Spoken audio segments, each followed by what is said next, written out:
चला तर सगळ्यांचं स्वागत आहे सदैव क्लासेसमध्ये. आपण एक धडा घेणार आहोत. त्या धड्याचं नाव आहे एक होती समय. उत्तम कांबळे हे लेखक आहेत. उत्तम कांबळे बघा.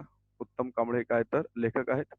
तर हे एक प्रसिद्ध लेखक आहेत. अनेक त्यांचे कथा संग्रह वगैरे प्रसिद्ध आहेत.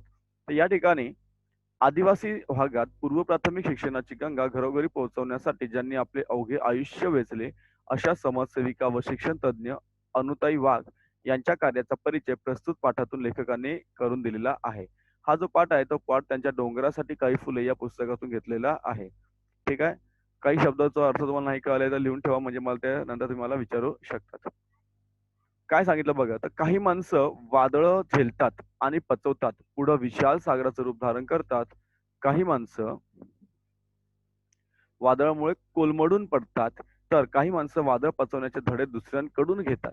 आयुष्यभर शिक्षण आदिवासींसाठी डहाणू जवळील बघा. डहाणू हे माहित आहे तुम्हाला, इथे आपल्या पालघर जिल्ह्यात आहे. डहाणू जवळील कोसबाडच्या टेकडीवर ज्ञान यज्ञ तेवत ठेवणाऱ्या थोर समाजसेविका आणि शिक्षण तज्ञ अनुताई वाघ यांचा समावेश यांपैकी पहिल्या श्रेणीत करावा लागेल. तर यांनी वादळं झेललीत आणि वादळं पचवलेली आहेत. वादळ झेलून वादळ पचवलेली आहेत.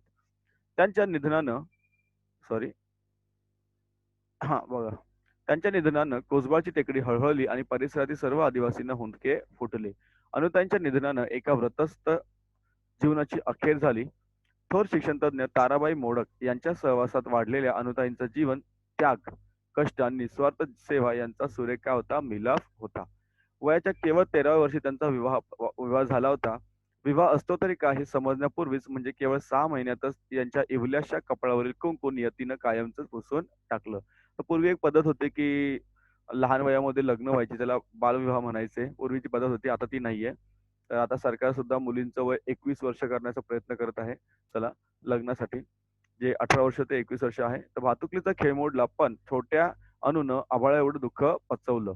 कोलमडून टाकणारं वादळ पचवलं. ताराबाईंनी त्यांच्या डोळ्यातील अश्रू पुसले. दुःखाचा डोंगर टाचाखाली चिरडत अनुताई मोठ्या जिद्दीनं उभ्या राहिल्या, त्या कधी पराभूत न होण्यासाठी. त्यांनी स्वतः शिक्षण घेणं सुरू केलं. बाहेरून अभ्यास करून त्यांनी पदवी सुद्धा मिळवली. समाज व्यवस्थेत पिचलेल्या असंख्य आदिवासींच्या घरोघरी ज्ञानगंगा नेण्याचं व्रत त्यांनी स्वीकारलं. ग्राम बाल शिक्षा केंद्रानं सुरू केलेल्या पूर्व प्राथमिक शाळेत कार्यकर्ते म्हणून कामास प्रारंभ केला आणि ताराबाईंच्या निधनानंतर त्यांनी काय केलं, संस्थेच्या संचालक झाल्या. ताराबाईंच्या रोपट्यानं त्यांनी पुढे वटवृक्षात रूपांतर केलं.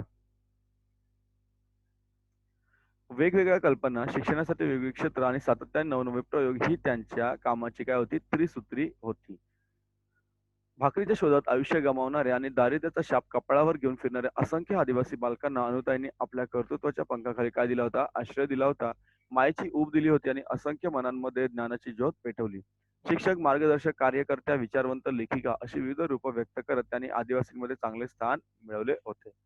रानावनात भटकणाऱ्या आदिवासींना व्यावहारिक शिक्षण देणं तसं खूप सोपं, पण जाणीवपूर्वक आणि आयुष्यात उपयुक्त ठरणारं औपचारिक शिक्षण देणं मात्र कसं असतं, अवघड असतं. त्यासाठी आवश्यक असते ते भविष्याचा वेध घेणारी दूरदृष्टी आणि धडपड. या दोन्ही गोष्टी कोणाकडे होत्या, तर अनुताईंकडे होत्या. त्यामुळे त्यांना वेगवेगळे प्रयोग करताना कसलीच अडचण भासली नाही. कसली अडचण भासली का नाही, की पाश्चिमात्यांचा अभ्यासक्रम भाषांतरित करावा लागला नाही. प्राथमिक शिक्षण म्हणजे एकूणच शिक्षणाचा आणि आयुष्याचा भक्कम पाया असावा लागतो, याचं भान त्या कधीच बघा, याचं भान त्या कधीच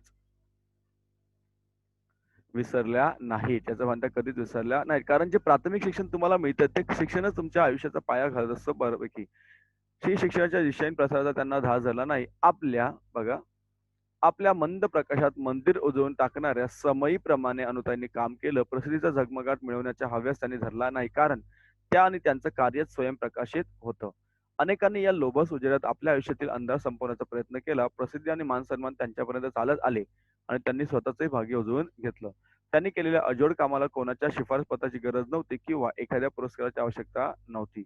पुरस्काराला छेद देऊन पुढे जाणारं त्यांचं कार्य होतं. म्हणूनच आदर्श शिक्षक, पद्मश्री, दलित मित्र यांसारखे मान सन्मान नेहमीच अनुताईंच्या शोधात भटकत राहिले.